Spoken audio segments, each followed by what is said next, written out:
Hello everyone and welcome to my little corner of the internet. My name's Michael and I'm bitten by a radioactive book. Today is Tic Tac Tuesday and I'm going to do the Bookish Sweets Tag. And that is a tag that is very special and dear to me because of the people involved in it. This one was originally created by Abby from the story Magpie and Kirsty from the Literary Sisters Kirsty. And this tag was actually the reason I found both of their channels. I wasn't subscribed to them before, and both are really lovely people.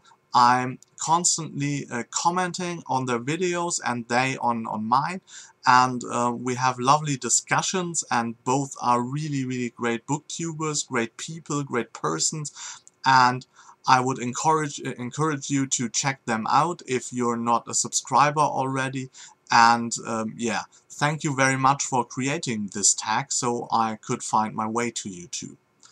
And in addition to this, to actually have been able to found them or to find them, I had to be tagged in this, and I was not only tagged once but twice.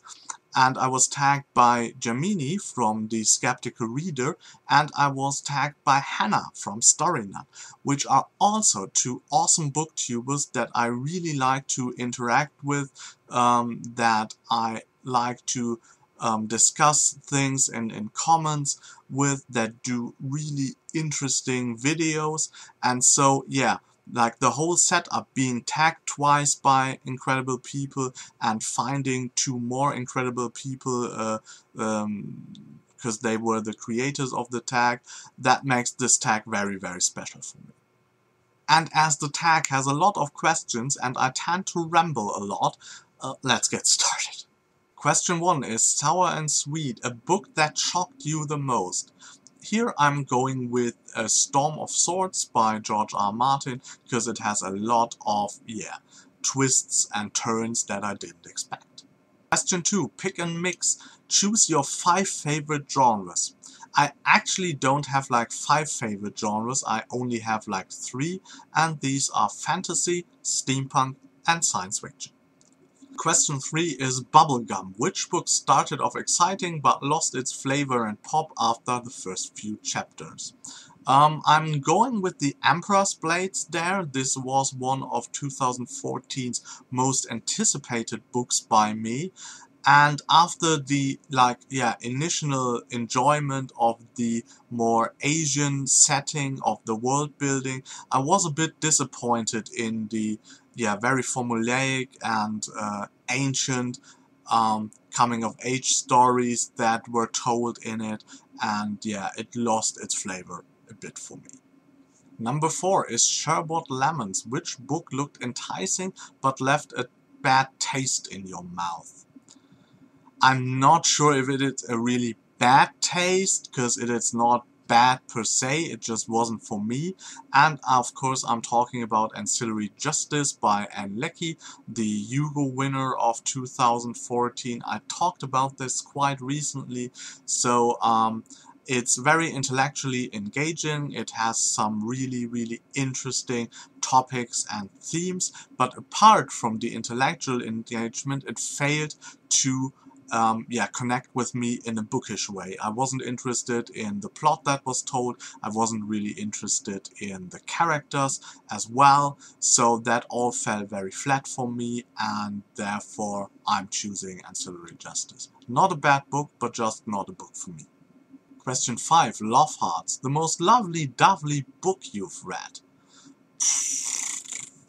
I'm usually, when it comes to this kind of cute books, go for The Peculiar by Stefan Bachmann, so I do as well here to be consistent with it.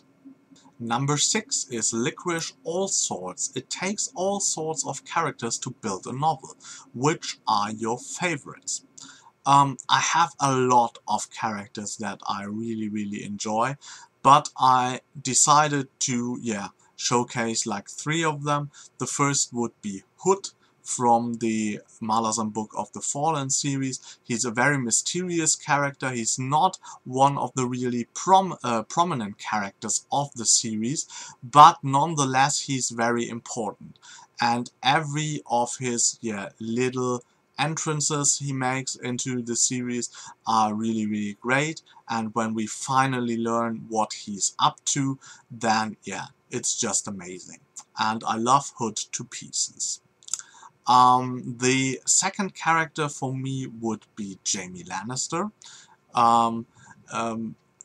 It's really hard to talk about that, of course, due to spoilers, but it's a character that I totally started out despising, and that totally turned around for me during the course of the series.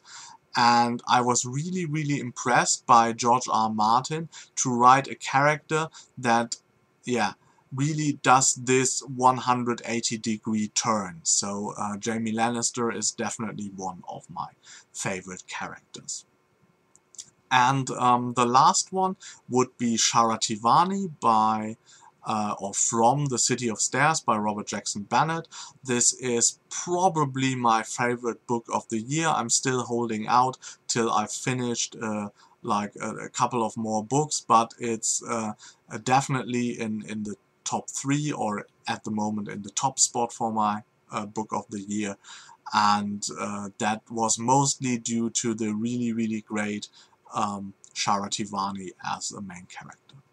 Question 7 is Flying Saucers. Do you read sci-fi or fantasy? If so, which is your favorite book? Yeah, you got me there. Fantasy and science fiction. Wow, do I read that? Maybe. Okay, I'm being boring here choosing a whole series. I choose the Malazan Book of the Fallen series, as you've all expected, and we're moving on from that as quickly as possible. 8 is Poppets. Who is your favorite child character in literature?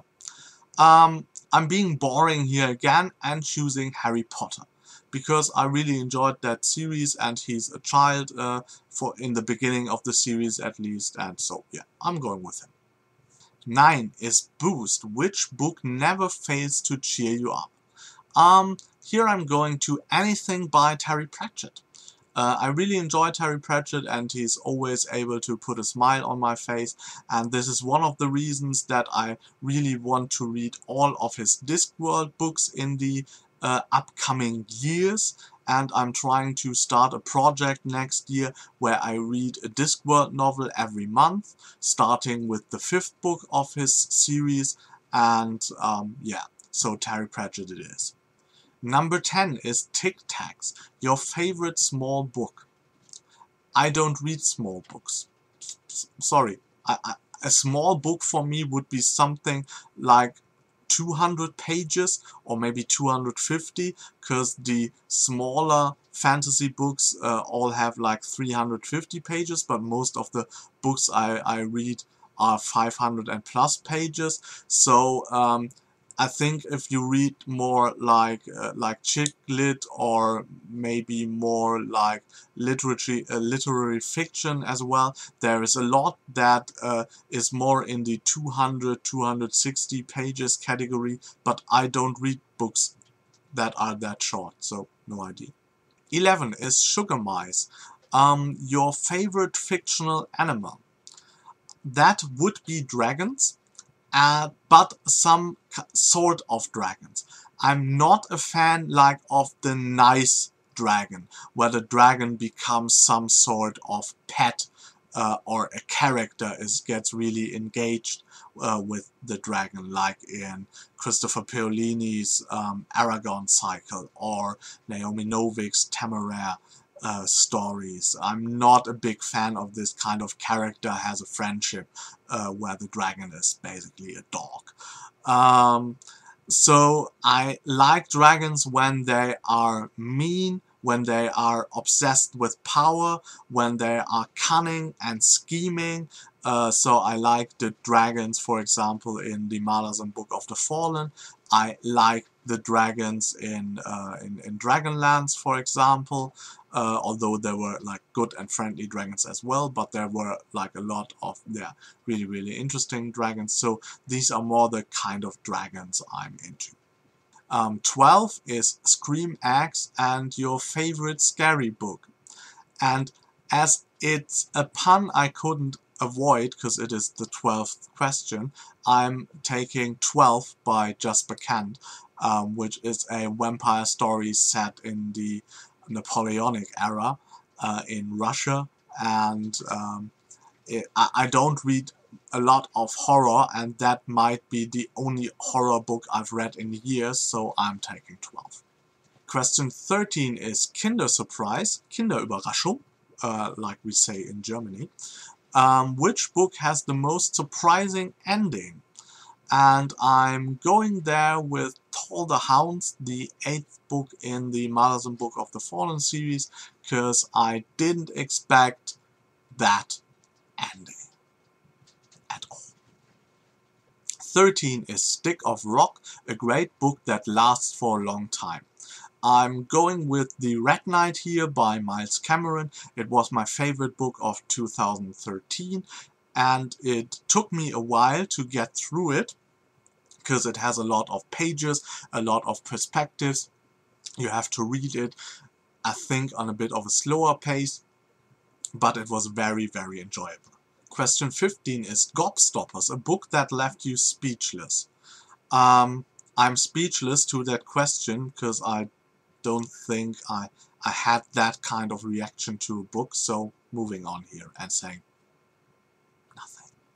And we're getting into the additional questions territory. The last two questions are Harry Potter flavored sweets, and the first is Bertie Bott's Every Flavored Beans, a book outside your usual comfort zone which you really enjoyed.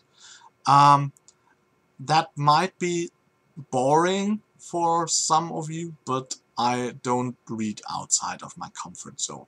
I think that could be a whole discussion video on of its own, but I get, when I was younger, I was interested in testing out other things as well, but as older I get, the more conservative I am. I'm not really interested anymore in checking out maybe crime novels or really heaving myself into classical literature to feel myself intellectually more potent or something like that. So I stick to what I know, what I enjoy, and that's basically it. One could argue, I've read like historical fiction a few years ago. I read The Pillars of the Earth, which is the favorite book of my mom, and I gave this one a try, and it was not bad. I enjoyed it, I had a good time with it. It wouldn't be something I would seek out on my own, but it was enjoyable. Question 17 is Chocolate Frogs, the most unusual book you have read. That would definitely be Ninja vs. Pirate featuring zombies by James Marshall, because it's not like a classical fantasy or science fiction story, and it's like a parody dystopia with a lot of underlying social commentary that was really, really interesting and a really unique read. So that's it for the 17 questions, and of course I'm going to tag a few people as well. I'm going to tag Paige from Page by Page. I'm going to tag Naya from Naya Reads and Smiles. I'm going to tag Rachel from Kalanadi. I'm going to tag Bree from Bree May. And I'm going to tag Stephanie Spines and Tim from, Stephanie Spines and Tim. Have fun with the tag, guys. So, that's it from me today. I hope you enjoyed this video. If you did, hit the like button. If you want to see more of me, subscribe to my channel. If you want to know what's coming up on my channel, please look inside the description box. There's a little segment there called On the Horizon. I wish you a good day and hope you get bitten by a really good book too. Bye.